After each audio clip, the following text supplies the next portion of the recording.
Hello students, as you know lockdown is going on, so stay at home and be safe. And with your studies, do something innovative and creative in lockdown to keep yourself stress free. Okay, let it be. Let's come to the main point.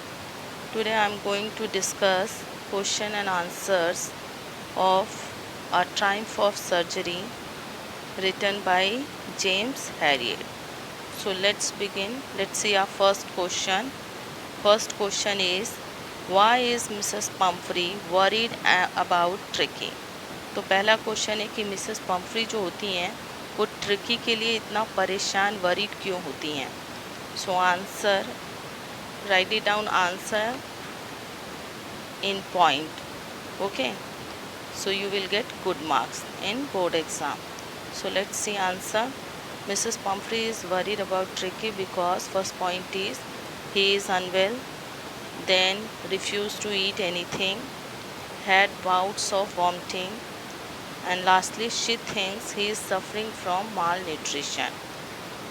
एक तो tricky बीमार होता है, दूसरा कुछ भी खाने पीने से इनकार कर देता है, तीसरा उसे अजीबोगरीब वॉमिटिंग जैसी फीलिंग्स आ रही होती है, बहुत वॉमिटिंग कर रहा होता है, और लास्टली मिसेस पम्फ्री को लगता है कि वो क्या है, वो माल न्यूट्रिशन से सफ़र करे, यानी कि उसे किसी विटामिन्स मिनरल्स की कमी है. Now let's see next question. What does she do to help him? And second part is she wise in this, कि जब ट्रिकी बीमार होता है तो उसकी हेल्प करने के लिए वो क्या करती हैं, यानी कि जब उनको लगता है कि वो बड़ा ही रेस्टलेस है, उसके में एनर्जी की कमी है, तो व्हाट शी डिड, तो she starts giving him extra energy giving food such as malt, cod liver oil and a bowl of Horlicks apart from his main meals. वो क्या करती हैं उसको ठीक करने के लिए, उसे एनर्जी गिविंग फूड देती हैं, जैसे माल्ट देती हैं, कॉड लिवर ऑयल देती हैं, एक कटोरा भर के हॉर्लिक्स देती हैं उसके खाने के बीच बीच में. Second point is she also continues his sweet cream cakes chocolates. वो उसको चॉकलेट, क्रीम केक्स, जो भी उसे पसंद होता है स्वीट, वो सब कंटिन्यू रखती हैं उसे देने के लिए. And third is she does not give him any exercise. और उनकी गलती क्या होती है कि उसे कोई एक्सरसाइज नहीं करवा रही होती है, little bit walking, except that nothing. Now second point is she wise in this, क्या वो जो कुछ भी कर रही होती हैं वो सही होती हैं? तो definitely no, she was not wise because over feeding is worsening Tricki's condition. क्योंकि उसको ओवर पैम्पर कर रही होती है, ओवर फीडिंग कर रही होती है, जिससे डे बाय डे जो ट्रिकी होता है उसकी कंडीशन क्या होती जाती है और ख़राब होती जाती है. Now let's move to next question. Who does I refer in this story? I यहाँ किसके लिए है? तो डेफिनेटली नरेटर. और नरेटर कौन है? Mister James Herriot, and he is a veterinary doctor. Vet doctor means animals doctor. Next question, is the narrator as rich as Tricki's mistress? क्या narrator उतना ही अमीर होता है जितना ट्रिकी की मिस्ट्रेस होती हैं? तो no, definitely narrator is not as rich as Tricki's mistress. और इसका हमें एग्जाम्पल मिलता है, because he is surprised by the enriching items Mrs Pumphrey sends for Tricki. Mrs Pumphrey, जब ट्रिकी बीमार होता है तो मिसेस पम्फ्री जो होती हैं वो कॉस्टली और बहुत ही हेल्दी और न्यूट्रिशियस चीज़ें ट्रिकी के लिए भेजना शुरू करती हैं, as he can not afford them, जो कि डॉक्टर के बस की बात नहीं होती है, फॉर हिमसेल्फ, यानी अपने लिए वो इन सारी चीज़ों की को एफोर्ड कर सकती है. आपको पता है वो क्या क्या भेजती हैं, फ्रेश एग्स भेजती हैं, वाइन भेजती हैं, इसके अलावा बहुत ही कॉस्टली ब्रांडी भेजती हैं. She had all the things of comfort for tricky. और मिसेस पम्फ्री ने अपने डॉगी के सारे कंफर्ट का इंतज़ाम कर रखा था, जैसे उसके लिए विंटर के क्लोथ्स अलग होते हैं, समर के अलग होते हैं, रेनी कोट्स अलग होते हैं. इसके अलावा सपर बोल, ब्रेकफास्ट बोल, उसके अलावा उसके खेलने के ढेर सारे टॉयस होते हैं, कुशन अलग अलग होते हैं, so much. Okay, let's move to our next question. How does he treat the dog? जो जेम्स हैरियट होते हैं वो डॉग को कैसे ट्रीट करते हैं, यानी कि डॉग को क्या ट्रीटमेंट देते हैं। तो जेम्स हैरियट जो होते हैं वो क्या करते हैं, James keeps him under strict observation for 2 days। पहले 2 दिन तो उसको अपने ऑब्जर्वेशन में रखते हैं। गिविंग हिम नो फूड, उसे कुछ भी खाने पीने को नहीं देते हैं, बट प्लेंटी ऑफ वाटर, उसे ढेर सारा से पानी देते हैं। Then he gradually increases Tricki's food, फिर 3rd डे वो उसको क्या करते हैं, थोड़ा थोड़ा खाने के लिए देना स्टार्ट कर देते हैं। And sets him free for physical activities to improve his condition, और 3rd डे से वो क्या करते हैं, उसको बॉक्स से निकाल करके उसको फ्री कर देते हैं, जिससे वो बाकी के डॉग्स के साथ फिज़िकल एक्टिविटीज़ कर सके और जिससे उसकी कंडीशन में क्या है, रैपिडली सुधार हो सके। Now let's move to our next question. Why is he tempted to keep Tricki on as a permanent guest? जो मिस्टर हैरियट हैं उनके मन में एक बार लालच क्यों आ जाता है कि ट्रिकी को वो क्या है, एज अ परमानेंट गेस्ट की तरह अपने पास रख लें। तो क्यों आता उनके मन में ऐसा ख्याल, क्योंकि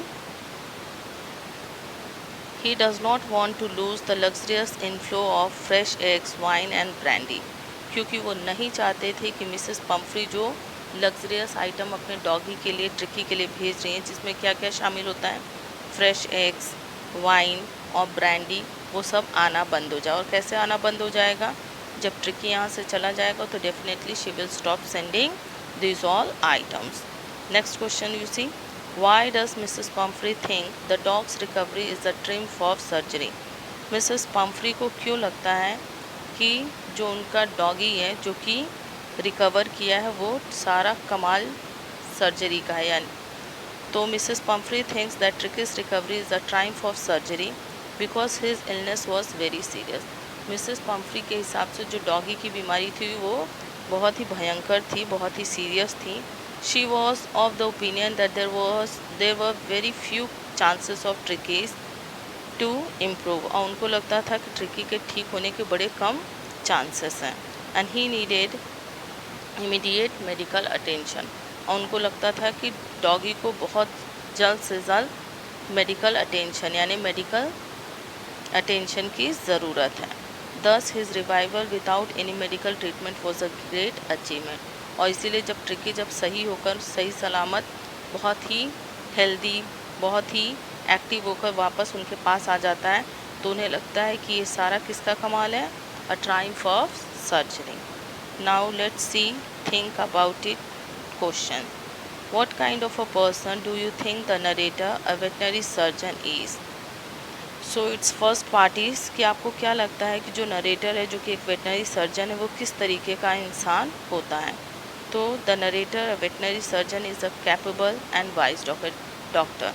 डेफिनेटली वो बहुत ही कैपेबल होता है और बहुत ही वाइज होता है। ही handles tricky properly which shows that he is sincere about his profession. एक तो वो बहुत अच्छे से ट्रिकी की कंडीशन को समझता है, उसे बहुत अच्छे से हैंडल करता है और उसे एकदम सही सलामत करके मिसेस पम्फ्री को लौटा देता है।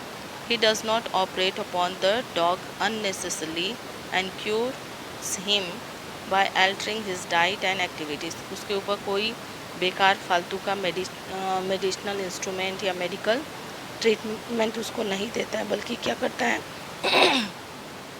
वो उसे के डाइट में उसके एक्सरसाइज को उसे लॉट्स ऑफ एक्सरसाइज और उसके डाइट में चेंजेस ला करके उसको क्या करता है, ठीक कर देता है।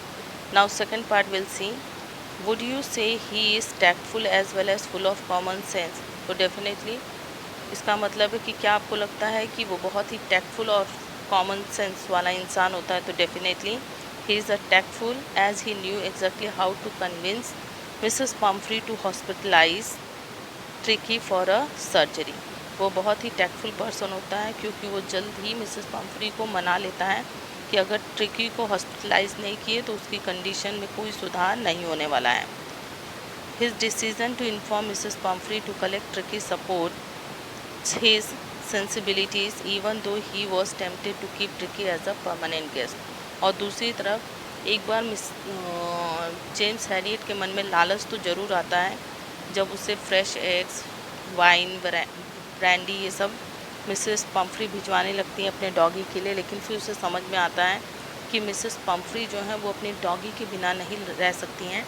She loves him a lot and that's why वो क्या करता है, ट्रिकी को रिटर्न कर देता है. Do you think Tricki was happy to go home? What do you think will happen now? क्या आपको लगता है कि ट्रिकी जब ठीक हो जाता है तो अपने घर जब जा रहा होता है तो बहुत खुश होता है? तो येस, डेफिनेटली वो बहुत हैप्पी होता है. Tricki was happy to go home as he really loves his mistress. वो बहुत खुश होता है. क्यों? क्योंकि वो भी जितना मिसेस पम्फ्री उसे लव करती थी वो भी अपनी मिस्ट्रेस को उतना ही लव करता था. और इसका एग्जाम्पल हमें मिलता है इन लाइनों से. When Tricki saw his mistress he took off from Harriet arms in a tremendous leap. वो क्या करता है, जैसे ही ट्रिकी अपनी मिस्ट्रेस को देखता है तो वो छलांग मार के मिस्टर हैरियट के बाजू से निकल करके and sailed into Mrs Pumphrey's lap और सीधे जाके मिसेस पम्फ्री की गोदी में गिरता है. ही स्वाम्ड ओवर हर और वो क्या करता है, मिसेस पम्फ्री को झपट्टा मारना शुरू कर देता है. Licking her face and barking और उनके फेस को चाटना शुरू कर देता है, भौंकना शुरू कर देता है. इसका मतलब है कि वो पूछ रहा होगा उनसे कि इतने दिन तक कहाँ थी, मुझे क्यों छोड़ दिया था. तो डेफिनेटली इससे पता चलता है कि ट्रिकी क्या है, बहुत हैप्पी होता है घर जाने के लिए और वो मिसेस पम्फ्री से बहुत प्यार करता था. Next part is what do you think will happen now. अब जब ट्रिकी वापस ठीक होकर के अपने घर जा रहा है तो आपको क्या लगता है कि अब उसके साथ क्या होगा? तो क्या होने के दो चांसेस हैं, पॉजिटिव नेगेटिव दोनों हैं. या तो मिसेस पम्फ्री फिर से उसको ओवर पैम्पर्ड, ओवर फीड करके या तो उसको फिर से सिक कर दें, या सेकंड ओपिनियन ये भी हो सकता है कि Mrs Pomfrey will now be careful about ट्रिकीज diet and health. और या तो मिसेस पम्फ्री अब बहुत केयरफुल हो जाएंगी क्योंकि एक बार भुगत चुकी होती हैं तो वो ट्रिकी के डाइट का, हेल्थ का बहुत ख्याल रखेंगी. She may also give him exercise daily as prescribed by the vet earlier. और अब शायद वो उसे डेली एक्सरसाइज कराएं जैसा कि मिस्टर हैरियट यानी कि जो डॉक्टर साहब हैं उन्होंने कहा था. Now next question you see, do you think it is real life episode और मेयर फिक्शन और it is a mixture of both. तो हम यहाँ कहेंगे कि क्या आपको लगता है कि ये रियल लाइफ एपिसोड है या सिर्फ मनगढ़ंत कहानी है या फिर दोनों हैं. तो जो भी फिक्शन होते हैं वो हमारी सोसाइटी से ही लिए गए होते हैं, उसमें थोड़ा नमक मिर्च मिला करके. तो डेफिनेटली विल से कि the story seems to be a mixture of both, कि ये दोनों है, एक रियल लाइफ एपिसोड भी और थोड़ा बहुत इसमें फिक्शन भी ऐड किया गया है. It may be possible for a rich person to overfeed the pet due to love. और ये तो सोसाइटी में ऐसा होता है कि जितने भी पैसे वाले लोग होते हैं वो क्या करते हैं, बहुत ज़्यादा अपने पेट्स को पैम्पर करते हैं, ओवर फीड करते हैं. It is not unusual for them to maintain a vast wardrobe for them either. लेकिन इस स्टोरी में ये भी दिखाया गया है कि वो बहुत ज़्यादा डिनर के लिए बोल रखती हैं, ब्रेकफास्ट के लिए रखती हैं, अलग अलग वेदर के हिसाब से क्लोथ रखती हैं. सो इतना ज़्यादा भी कोई नहीं करता है. It is also unusual for any one two consume food which is given in the name of a pets health. और ऐसा भी नहीं है कि कोई डॉक्टर किसी जानवर का जो भी खाना बना है वो खा ले. तो ये क्या है, एक फिक्शन भी हो ऐड किया हुआ है रियल लाइफ में. Now let's C talk about it question. This episode describes the silly behaviour of a rich women who is foolishly indulgent, perhaps because she is lonely. Do you think such people are merely silly or can their action cause harm to others?